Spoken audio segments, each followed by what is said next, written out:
હાલ જોઈએ તો આજે 15 ઓગસ્ટ અને શનિવારનો દિવસ છે। આમ તો આપણે હવે ચોમાસાના મધ્ય ઉભા છીએ અને અત્યાર સુધીમાં રાજ્યના અનેક વિસ્તારોમાં સામાન્યથી વધારે વરસાદ પડ્યો છે, તો અમુક વિસ્તારો એવા પણ છે કે જ્યાં હજુ સુધી સામાન્ય વરસાદ પણ નથી પડ્યો। ત્યારે આજે રાજ્યના અનેક વિસ્તારોમાં વાદળછાયું વાતાવરણ જોવા મળી રહ્યું છે, તો અમુક વિસ્તારોમાં વરસાદી માહોલ પણ સર્જાયો છે। ત્યારે આજે નવી આગાહી જાહેર કરતા લાંબા સમય બાદ હવામાન વિભાગે રાજ્યના અનેક જિલ્લાઓમાં વરસાદને લઈ એલર્ટ જાહેર કરી દીધું છે અને આગામી દિવસોમાં માછીમારોને દરિયો ન ખેડવાની સૂચના પણ આપવામાં આવી છે। આ ઉપરાંત અમારી સાથેની વાતચીતમાં હવામાન નિષ્ણાત પરેશભાઈ ગોસ્વામીએ જણાવ્યું છે કે આગામી સમયમાં જે ભારે વરસાદી રાઉન્ડ આવશે એમાં રાજ્યના આ જિલ્લાઓમાં તેનો લાભ મળશે। ત્યારે સૌપ્રથમ તો આપના વિસ્તારમાં હાલમાં કેવું વાતાવરણ જોવા મળી રહ્યું છે તે અને ખેતી કે પાકને લઈ આપને મૂંઝવતો કોઈ પણ પ્રશ્ન હોય તો તે કોમેન્ટ કરીને અમને જરૂરથી જણાવજો। આપનો પ્રશ્ન અમે હવામાન નિષ્ણાત પરેશભાઈ ગોસ્વામી સુધી પહોંચાડવાનો અવશ્ય પ્રયાસ કરીશું। નમસ્કાર, આપ હાલ વાત ગુજરાતી જોઈ રહ્યા છો અને આપની સાથે હું છું કૃપાલસિંહ જાડેજા।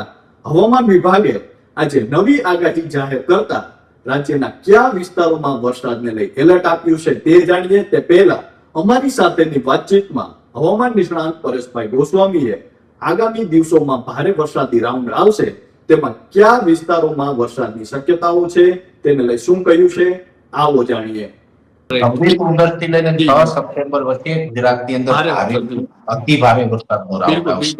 એટલે 26 ઓગસ્ટ થી 6 સપ્ટેમ્બર નું સેશન છે, એમાં ઠીક છે 1-2 દિવસ વહેલા મોડીની શરૂઆત થઈ, પણ એ સેશન સારું હશે, એમાં સારો વરસાદ પડશે અને સાર્વત્રિક વરસાદ હશે ઓલ ઓવર ગુજરાતમાં। હવામાનની દ્રષ્ટિએ જે ટોટલ 5 રીજન છે, સૌરાષ્ટ્ર, કચ્છ, ઉત્તર ગુજરાત, મધ્ય ગુજરાત, દક્ષિણ ગુજરાત, એ 5 રીજનમાં ઓલ ઓવર સૌરાષ્ટ્રમાં લગભગ કહી શકાય ગુજરાતના 95% સુધીના વિસ્તારને વરસાદનો લાભ મળશે। અને પશ્ચિમ સૌરાષ્ટ્ર ખાસ જો કૃપાલસિંહભાઈ એમાં એવું છે, પશ્ચિમ સૌરાષ્ટ્રનું પોરબંદરમાં શરૂઆતમાં જે રાણાવાવ કુતિયાણા જેવા તાલુકા છે એમાં સારો એવો વરસાદ પડી ગયો હતો। પ્રોપર પોરબંદર તાલુકો છે, અડવાણા બગોદર જેવા એના મેન સેન્ટરો છે, એમાં વરસાદ નથી। દ્વારકા જિલ્લો તો આપ કહી શકે કે ઝાપટાથી વિશેષ દ્વારકામાં કશું જોવા નથી મળ્યું। જામનગરના 50% વિસ્તારમાં સારો વરસાદ હતો, બાકીનું બધું બાકી છે ખંભાળિયા તરફ।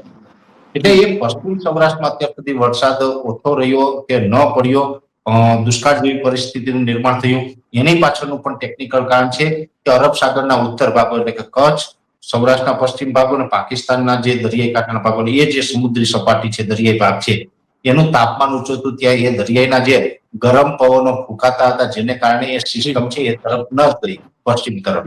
મોટાભાગની સિસ્ટમ છે મધ્યપ્રદેશ ઉપરથી ગુજરાત ઉપર આવે, છોટાઉદેપુર, દાહોદ, ગોધરા કે દક્ષિણ ગુજરાતના વિસ્તાર થઈ અમદાવાદ સુધીના વિસ્તાર થઈ, ત્યાંથી ઉત્તર ગુજરાત થઈને રાજસ્થાન તરફ ગઈ। શું કામ? સિસ્ટમને પશ્ચિમ તરફ આગળ વધે માટે હવામાન સપોર્ટ નહોતું કરી રહ્યું, એટલે એ તરફ વરસાદ ઓછા રહ્યા છે।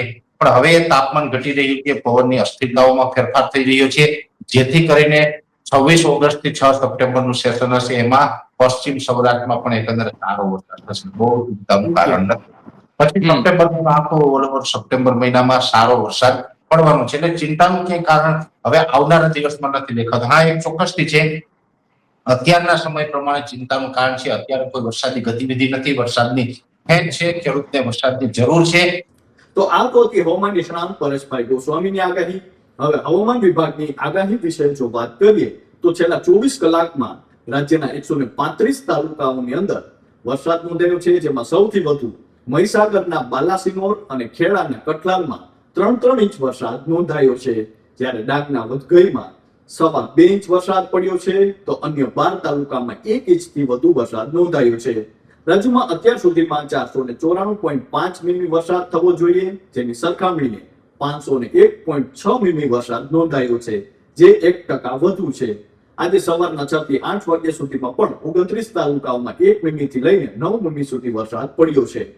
તો ગઈકાલે 14 ઓગસ્ટે ગુજરાતના મુખ્ય શહેરોના તાપમાનમાં મોટો ઉતાર ચઢાવ પણ જોવા મળ્યો હતો, જેમાં દમણના તાપમાનમાં 1 ઝાટકે 4.4 સેલ્સિયસ ગબડ્યું છે, તો સુરત સતત બીજા દિવસે પણ સૌથી ઠંડુ રહ્યું છે અને આજે 15 ઓગસ્ટના દિવસે દક્ષિણ ગુજરાતમાં ભારે વરસાદની આગાહી સાથે હવામાન વિભાગ દ્વારા યલો એલર્ટ જાહેર કરાયું છે। તો તો હવામાન વિભાગના જણાવ્યા અનુસાર જોઈએ તો હાલ રાજ્યમાં 6 હવામાન સિસ્ટમ સક્રિય છે, જેમાં shear zone, western disturbance, depression, monsoon trough, cyclonic circulation તેમજ અન્ય એક ટ્રફ સિસ્ટમનો પણ સમાવેશ થાય છે. આ તમામ સિસ્ટમની અસરને કારણે રાજ્યમાં વરસાદી માહોલ સર્જાયો છે. ત્યારે હવામાન વિભાગે આજે 15 ઓગસ્ટના રોજ દક્ષિણ ગુજરાતના દમણ અને દાદરા નગર હવેલી સહિત 4 જિલ્લાઓમાં ભારે વરસાદની આગાહી સાથે યલો એલર્ટ જાહેર કર્યું છે. આ ઉપરાંત 16 અને 17 ઓગસ્ટના રોજ દરિયાકાંઠાના વિસ્તારોમાં પવન અને વરસાદની સ્થિતિને ધ્યાનમાં રાખતા માછીમારોને દરિયો ન ખેડવા અને સાવચેતી રાખવાની અપીલ પણ કરવામાં આવી છે. તો આ તો હતી હવામાન વિભાગ અને હવામાન નિષ્ણાંત પરેશભાઈ ગોસ્વામીની આગાહી. આ સાથે જ અમારી સાથેની વાતચીતમાં હવામાન નિષ્ણાંત અંબાલાલભાઈ પટેલે પણ જણાવ્યું છે કે રાજ્યમાં આગામી દિવસોમાં ભારે વરસાદી રાઉન્ડ આવશે. ખાસ કરીને તેમણે જણાવ્યું છે કે 23 ઓગસ્ટ બાદ રાજ્યના અનેક વિસ્તારોમાં ભારે વરસાદની શરૂઆત થશે. એટલે કે ઓગસ્ટના એન્ડમાં સારા વરસાદની શક્યતાઓ અંબાલાલ કાકાએ પણ વ્યક્ત કરી છે. આ ઉપરાંત હવામાન નિષ્ણાંત પરેશભાઈ ગોસ્વામીએ પણ ઓગસ્ટના અંતમાં સારા વરસાદની શક્યતા વ્યક્ત કરી છે. અને હવામાન વિભાગે આગામી દિવસોમાં રાજ્યમાં છૂટાછવાયા સ્થળોએ હળવા મધ્યમ વરસાદની શક્યતાઓ વ્યક્ત કરી છે. તો હાલ બસ આટલું જ. ફરી મળતા રહીશું વાત ગુજરાતી પર.